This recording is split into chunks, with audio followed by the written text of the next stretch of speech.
하나님 말씀 민수기 21장 1절에서 9절까지의 말씀입니다. 민수기 21장 1절에서 9절까지의 말씀입니다. 한 절씩 교독합니다. 네겝에 거주하는 가나안 사람 곧 아라스의 왕이 이스라엘이 아다림 길로 온다 함을 듣고 이스라엘을 쳐서 그중 몇 사람을 사로잡은지라.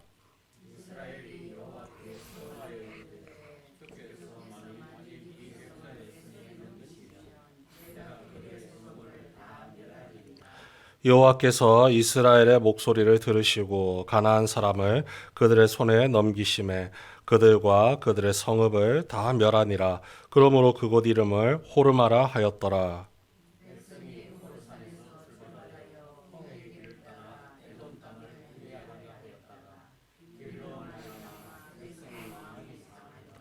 백성이 하나님과 모세를 향하여 원망하되 어찌하여 우리를 애굽에서 인도해 내어 이 광야에서 죽게 하는가.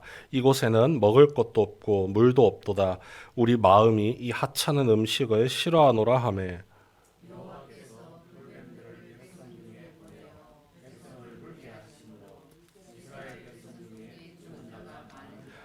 백성이 모세에게 이르러 말하되 우리가 여호와와 당신을 향하여 원망함으로 범죄하였사오니 여호와께 기도하여 이 뱀들을 우리에게서 떠나게 하소서.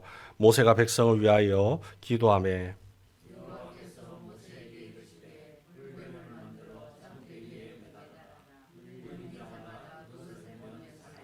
함께 읽습니다. 모세가 놋뱀을 만들어 장대 위에 다니 뱀에게 물린 자가 놋뱀을 쳐다본즉 모두 살더라. 아멘. 광야 생활하는 가운데 이제 막바지에 이르렀습니다. 모세의 누나였던 미리암이 죽고 형인 아론도 죽었습니다. 20장의 내용입니다. 바로 한 장 앞이죠. 이런 큰 사건을 경험하면서 이스라엘 백성들의 마음에 좀 무거운 마음이 함께 찾아옵니다. 또한 동시에 이런 마음도 찾아왔겠죠. 속히 가나안 땅으로 들어가서 하나님의 은혜의 뜻을 이루고 싶다. 하나님의 약속을 힘입어서 그 은혜 가운데 살고 싶다. 그 마음을 품었을 겁니다. 그래서 21장 초반부에 보시면 가나안 사람 이 아랏의 왕이 이스라엘을 가로막았다라고 이야기를 합니다. 이스라엘 백성들 대규모로 이동하고 있죠. 남자 장정 전쟁을 수행할 수 있는 군사의 수만 60만 이상입니다. 여자, 아이, 어른 합치면 훨씬 더 많은 인원이 지금 가나안을 향한 여정을 걸어가고 있죠. 그들을 지켜보는 가나안에 있는 사람들은 굉장히 두려웠을 겁니다. 어마어마한 인구가 계속해서 이동을 하고 있으니까요. 언제 우리에게로 쳐들어와서 우리를 멸망시킬지 모른다 하는 그 두려움 속에 사로잡혀 있었을 겁니다. 아마 이 아랏의 왕이라는 사람도 이 자기 나라를 지키기 위해서 이스라엘을 기습 공격했던 것 같습니다. 그런데 이스라엘이 이 상황에서 굉장히 지혜롭게 대처를 하죠. 21장 2절입니다. 이스라엘이 여호와께 서원하여 이르되 하나님께 약속을 두고 맹세를 했습니다. 하나님이 주셨던 약속, 우리와 함께 하시고 우리를 그 약속의 땅으로 인도해 드리시겠다는 그 약속을 따라 지금 우리가 열심히 나아가고 있는데 우리의 길을 하나님께서 인도하시는 길을 막는 사람이 있습니다. 하나님, 우리가 그들과 싸우려고 하는데 하나님께서 우리 편이 되어 주시겠다고 과거 약속해 주셨으니 우리가 그들을 무찌를 수 있도록 도와주십시오. 그래서 그들을 진멸하고자 합니다. 진멸이라는 단어가 굉장히 무섭습니다.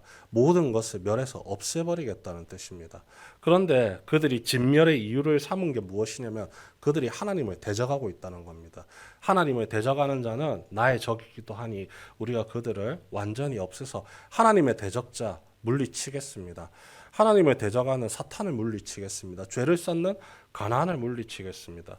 이때까지만 하더라도 정말로 믿음을 품고 하나님의 약속을 붙들고 나가는 이스라엘 백성이었습니다. 하나님께서 답을 주시잖아요.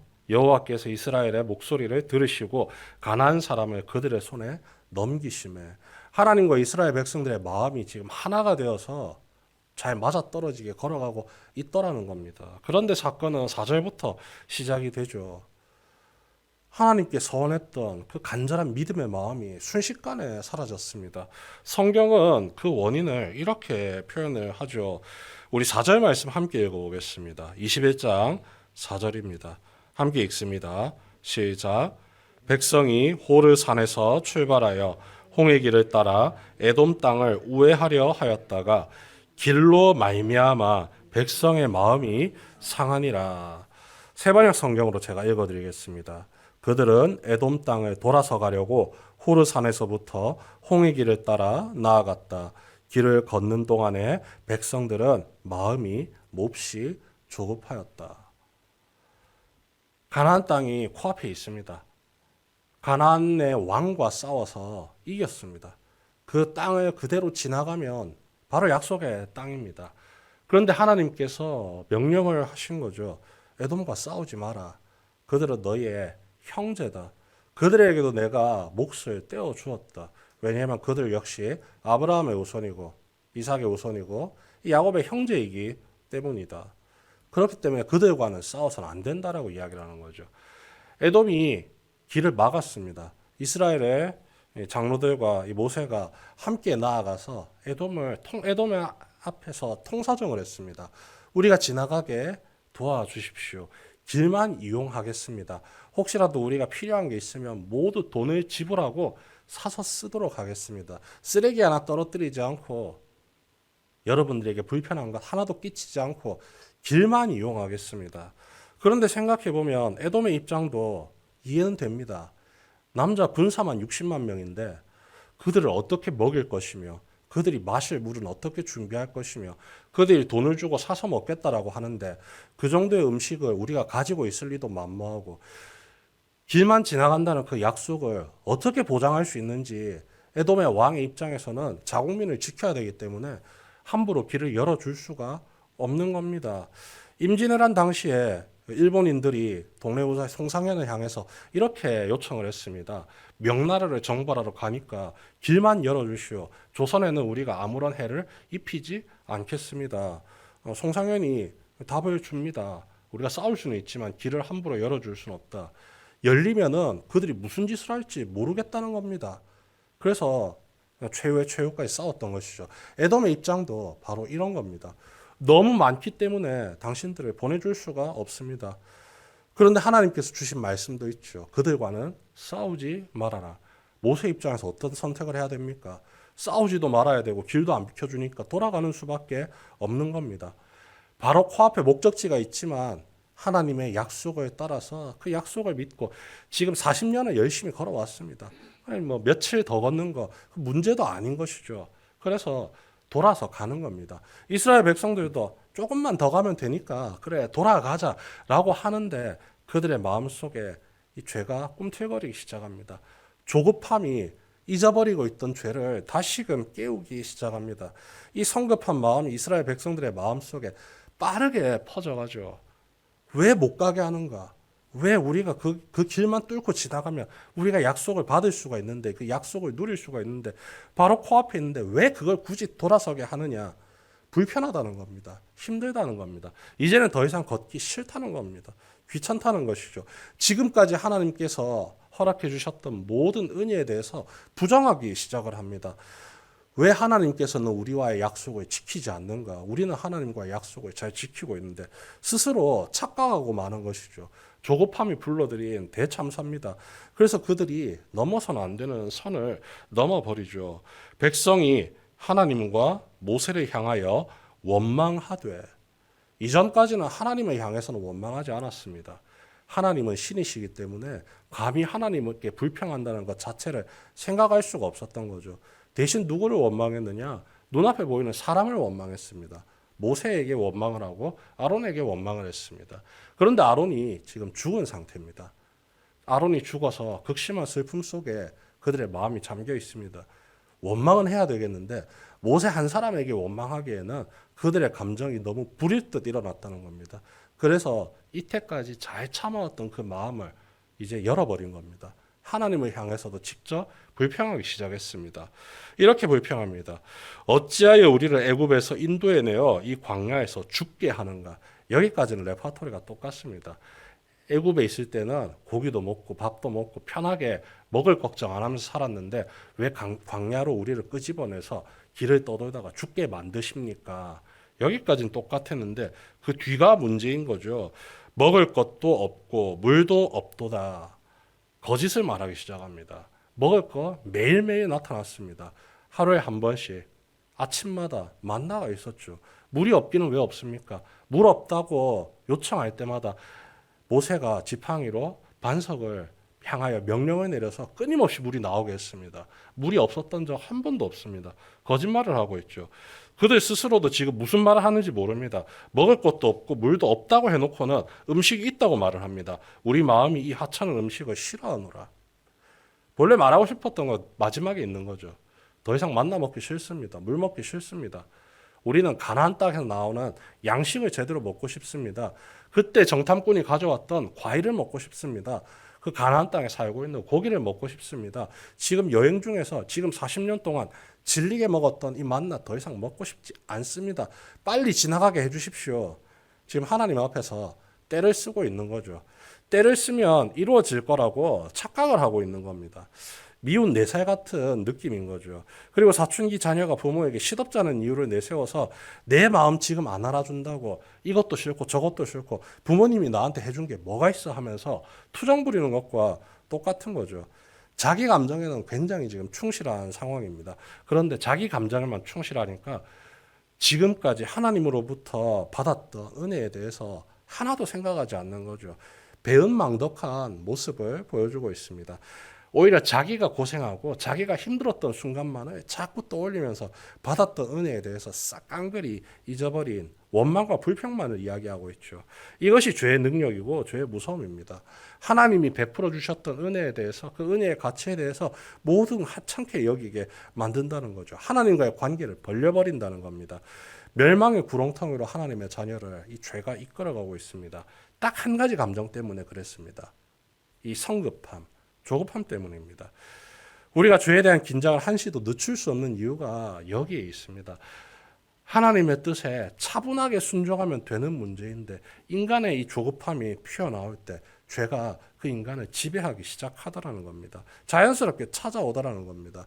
은혜가 넘치는 곳에 죄가 안 올 줄 알았는데 오히려 은혜가 넘치는 곳에 죄가 더욱더 깊숙이 침투해 들어와서 은혜 받고 있는 나를 어떻게 해서든 하나님에게서 떼어놓고 무너뜨리려고 작정을 하더라는 겁니다. 이스라엘 백성들이 그 죄의 유혹에 순식간에 무너졌습니다. 우리는 이 말씀을 보면서 항상 생각해야 됩니다. 하나님의 말씀 앞에서 나 자신을 날마다 살펴야 된다는 사실이죠. 이 죄의 무서운 결과는 징계로 이어집니다. 불뱀이 나타났죠. 하나님이 불뱀을 통해서 이스라엘에게 그 죄의 대가를 치르게 하십니다. 불뱀, 빨간 뱀입니다. 너무나도 무섭습니다. 물리면 더 무섭습니다. 마치 불에 된 듯한 그 불타는 통증이 찾아오다가 시름시름 앓다가 죽어버리는 거죠. 바로 코앞에 약속의 땅을 앞두고 허망하게 뱀에게 물려서 죽어갑니다. 사람이 하나둘씩 죽어가기 시작하니까 이제 정신이 번쩍 드는 거죠. 우리가 또 실수했다. 우리가 꺼내선 안 되는 말을 했다. 왜 우리가 하나님을 원망했던가? 정신을 차리고 모세를 찾아와서 회개의 기도를 요청합니다. 이것이 광야 40년을 돌아다니면서 그들이 하나님의 도우심을 입는 유일한 방법임을 깨달았던 것이죠. 다행입니다. 빨리 돌아섰으니까요. 그런데 하나님께서 모세에게 얄궂은 대답을 하십니다. 불뱀의 모양을 만들어서 장대 끝에 매달아서 높이 들어 올려라. 불뱀을 보는 자마다 나을 것이다. 이해가 되시나요? 불뱀 때문에 죽게 생겼는데 불뱀을 보면 낫는답니다. 하나님께서 이스라엘 백성들의 믿음을 지금 시험하고 있는 겁니다. 그 믿음이 흔들려서 조급함 때문에 믿음이 흔들려서 하나님을 원망하고 죄의 길에 넘어갔기 때문에 그 믿음을 다시금 확고하게 하려고 나를 믿어야지 너희들이 살고 나를 믿어야지 너희들이 약속을 이어받을 수 있다는 사실을 깨닫게 하려고 뱀 보라고 하는 겁니다. 보는 사람 다 살아났습니다. 의심하지 않고 믿고 하나님의 말씀에 순종한 사람들 다시금 살아나서 약속의 은혜를 누리게 되었습니다. 의심한 사람들은 어떻게 될까요? 뱀을 물려 죽겠는데 뱀을 보면 낫는다니요. 그런 말도 안 되는 소리가 어디 있습니까? 그 말했던 사람들 전부 다 죽는 수밖에 없는 겁니다. 하나님이 생명의 기회를 주심에도 불구하고 여전히 조급한 마음 때문에 여전히 죄의 지배당한 그 마음을 풀지 못했기 때문에 무너질 수밖에 없는 것, 참으로 안타까운 것이죠. 하나님을 믿어야 살 수가 있는데 하나님의 약속을 붙들어야 살 수 있는데 붙든 사람은 살아났습니다. 붙들지 못하고 여전히 의심으로 자신의 뜻을 쫓아갔던 사람들 죽을 수밖에 없었다는 것이죠. 하나님을 향한 우리의 믿음을 뒤흔드는 것, 거대한 사건이 아닙니다. 아주 사소한 조급함으로부터 시작됩니다. 아주 작은 문제에서부터 시작합니다. 나를 뒤덮는 거대한 사건들은요, 오히려 하나님께로 더욱더 나아가는 은혜의 방편이 됩니다. 내가 해결할 수 없는 질병의 문제, 갑자기 암에 걸립니다. 어떻게 하겠습니까? 의사를 찾아가도 뭔가 해줄 수 있다는 게 없다고 합니다. 약이 없답니다. 그러면 우리가 자연스럽게 하나님께 나가서 기도하고 매달리는 거죠. 아무 문제가 되지 않습니다. 그래서 사탄은 아주 작은 것으로 우리에게 하나님을 향한 불평과 원망을 품게 만듭니다. 마실 물이 없습니다. 음식이 맛이 없습니다. 내가 걷는 게 너무 불편하고 힘듭니다. 왜 하나님 이 작은 불편함조차도 나를 도우시지 않는 겁니까? 사실 그 작은 불편함은요, 내가 감당할 수 있는 겁니다. 하나님께 굳이 기도하지 않더라도 그냥 내가 조금 참고 가면 끝나는 일입니다. 그런데 그 작은 불편함을 가지고 죄가, 사탄이 우리를 무너뜨린다는 겁니다. 하나님에서 떠나와라. 너의 감정에 충실해라. 그렇게 고집을 부리고 너의 뜻을 앞세우면 하나님이 돌이키실 거다. 아닙니다. 그 반대입니다. 그 작은 죄의 유혹을 우리가 물리치고 하나님 앞에 순종함으로 끊임없이 나가야 합니다. 하나님의 인도하심을 무시한 채 내 뜻을 내세우기 시작하는 것으로부터 하나님을 불신하게 되고 하나님의 은혜와 약속의 길에서 멀어지게 되기 때문이죠. 이 죄의 위험성에서 우리는 항상 하나님 앞에 자신을 살피는 것밖에는 이 죄의 위험을 피할 수 있는 방편이 없습니다. 내 삶을 하나님께 맡기는 방법밖에는 없습니다. 오늘을 살아가는 성도 여러분, 주님께서 자신의 삶을 온전히 믿음으로 맡기는 하나님의 자녀 되시길 바랍니다. 하나님께 모든 것을 믿고 맡기며 나아갈 때 하나님이 우리를 살리십니다. 우리를 죽음의 구렁텅이가 아니라 생명의 은혜의 자리로 우리의 모든 길을 책임지시고 인도하십니다. 그런 하나님을 향한 아주 작은 의심, 그 조급한 마음, 우리를 죄의 길로 유혹하는 아주 큰 죄밖에 되지 않습니다. 의심 대신 믿음의 확신을, 불안 대신 믿음의 확신을 품고 하나님의 뜻을 쫓아 그 약속을 믿고 의지하며 나아가는, 그래서 우리의 삶 가운데 주님이 베푸시는 은혜와 소망을 날마다 누리며 나아가는 성도 여러분 되시길 주님의 이름으로 축원합니다.